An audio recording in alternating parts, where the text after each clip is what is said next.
We're going to start with one of these grass bushes, and this has all different textures, different styles of grass, and it also has little white flowers in the top. The first thing I'm going to do is I'm going to take each branch and just bring them up slightly. And after doing that, we're going to take our snips and snip them down. You can find the flowers and the snips from nicksseasonaldecor.com. So all we're going to do is take our stems, add a little bit of hot glue, and then just poke them right into the moss. We're going to start with a few pieces going downhill like you see here. And then we'll take a few pieces and have them worked uphill. By working in your flowers and greenery in opposite directions, especially when you're not covering the entire wreath, it really creates a nice aesthetic because there's not a significant drop-off from your floral material to your base, whether it be a grapevine, moss wreath, deco mesh wreath, you name it. We kind of want a nice transition for the best effect. We're going to begin by cutting a length of tail. So all I'm going to do is just cut out a long length of it. Doesn't have to be perfect. Place that to the side for now. And all we have to do is create one loop. We're going to make our loops about 5.5 to 6 inches.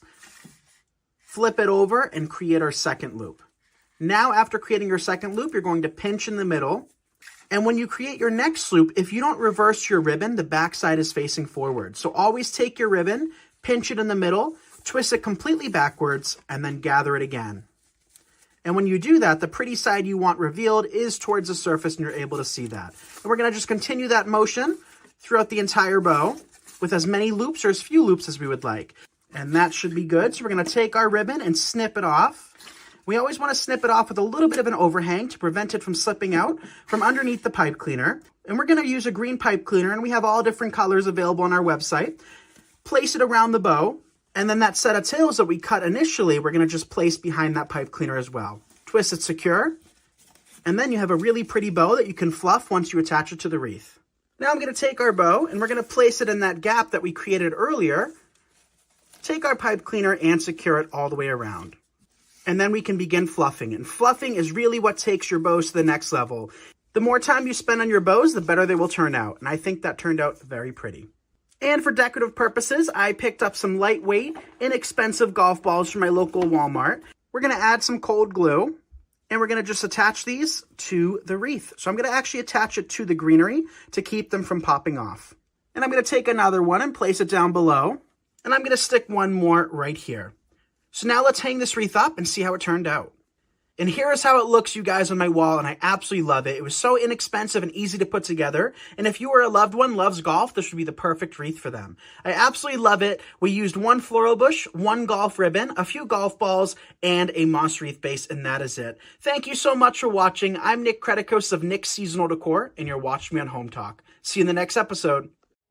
I'm going to just start and wrap this over and under the front edge. I'm going to take my wisteria and I'm going to lay it here the way I want, and then I'm just going to take zip ties. Those will hold securely even in the wind. I'm just going to tuck that down out of the way for right now. Now these are more like a wisteria bush, and I'm going to spread this out a little, and I'm just going to add this one right to the middle in the front right here. And I'm just going to continue to add these right along the front like so. I bought some beautiful silk peony bushes, and I'm going to cut them apart, spread these out, and I'm going to tuck these right in for some beautiful color. So for your next party, your next event, you might want to think about doing something like this, and I think you can see how easy this was to put together. So we're going to start with some bricks of dry floral foam. This is a glue skillet. And then we'll take those 2 bricks and we're going to stick them together. Now that we've given it a minute, now we can come back in with more hot glue, and we're going to secure this to the base of the container. Now we'll give this a minute to harden up. Now we have this beautiful hanging geranium bush. So we're going to start by taking the stem and just working it right into the styrofoam. Up next, we're going to work in some delphinium. Now we have some of these pretty pink flowers. So these are just inexpensive filler bushes. And to bring out a little bit more pink, we're going to use this ranunculus bush. So we're just going to take this whole bush, find the perfect spot, and then we can separate the flowers. Here is how our window box or planter turned out, depending on how you use it. Head to your local dollar store and pick up a clear plastic bowl, a metal flower vase, a floral foam square, square, and some faux flowers. Pull a wood candle lid from a used candle and remove the rubber ring. Spray paint this candle lid, the clear plastic bowl, and the metal flower vase. Use a strong adhesive and glue the candle lid to the bottom of the painted metal vase. Glue the painted bowl to the top of the candle lid. Give the entire footed pedestal bowl a light coat of white spray paint. Put some hot glue on the four corners of the square florist foam and glue it to the bottom of the bowl. Take pieces of faux greenery and stick them in and around the base. Next, take some bunches of faux flowers, stick the separated flowers into the florist foam. If you have any bare spots showing, fill those areas with a little green moss. Place the pedestal floral arrangement on a dollar store charger plate and surround it with green moss. I hope this inspired you to create a beautiful floral pedestal centerpiece for under $10. When you can't find the color of flowers that you want, I have an easy solution for you. So you're going to take all of your branches and you're going to spread them apart, and then you're going to slide the leaves down the stems so that they are nowhere near the blooms. And then you're just going to spray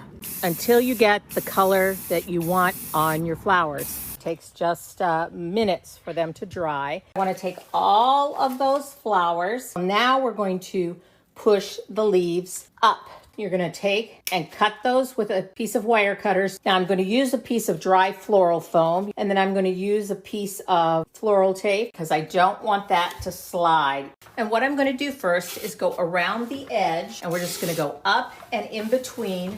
And we're going to continue to fill in our arrangement in the same way. And then you're going to go back down and go in between. So if you can't find the color of flowers that you want, or if they're way too expensive, don't overlook that idea. I found one of these larger ones for $2.50. We're going to be using this vinyl tablecloth. So we're just going to gather up our fabric, going to take our scissors and cut it off. I'm actually going to string 2 zip ties together, and what we're going to do is gather our fabrics. So now that we have our little cluster of fabric secured, what we can do then is take our zip tie and tie it off. Cut the excess zip tie off. All I've been doing is just pulling a little bit, piece by piece, of the top until we have that nice pleating. So we're just going to snip all of that excess off. Take our ribbon. I'm just going to take it and place it right here and secure it once more with the zip tie. Now it's time to add some flowers. Dip them in our glue skillet, and I'm placing it on the inside of this. So now we cut off the individual leaves, and what we can do then is just poke them right in. So then we can take a few more of these wisteria stems. Now we have some of these beautiful pink roses, and here is the finished ball. You can do this in different colors for different seasons and holidays, and varied sizes for added texture. Pick up some faux flowers at your local dollar store. Pull the top layer of petals off the flower and remove the inner plastic cage. Reassemble the flower. Grab a box of Plaster of Paris and some water and mix according to the manufacturer's directions. Dunk the flower into the plaster and swirl around. Take a tea light candle and set in the middle of the wet flower, and wrap a rubber band around the outside. After about an hour of drying, remove the rubber band and tea light. If after a flower has dried, you find that some of the flower's color is still showing, you can redunk it in the Plaster of Paris to get everything covered. I love the white powdery finish of the plaster-covered flower. If you want to take it a step further, brush some metal leaf adhesive sizing to the petals of the flower. Gently brush off the excess with a small brush. Slip in a tea light, light the candle, and enjoy. We're going to start with this container, and we're going to simply just cut our brick in half. Now we can take our bricks of floral foam and wedge them inside. Up next we have some of these ferns, and simply wedge them right in the middle, fluffing them out, adjusting them. I'm just going to take our stems and work them into the foam. Now we have this really pretty eucalyptus. We'll just poke them right in. And here is how our arrangement turned out. I absolutely love it. Check out these colorful bowls. You're going to turn it upside down. You're going to take that heat tool and just press down. And we're going to want to do that to a couple more of these. I'm just going to use this to trace.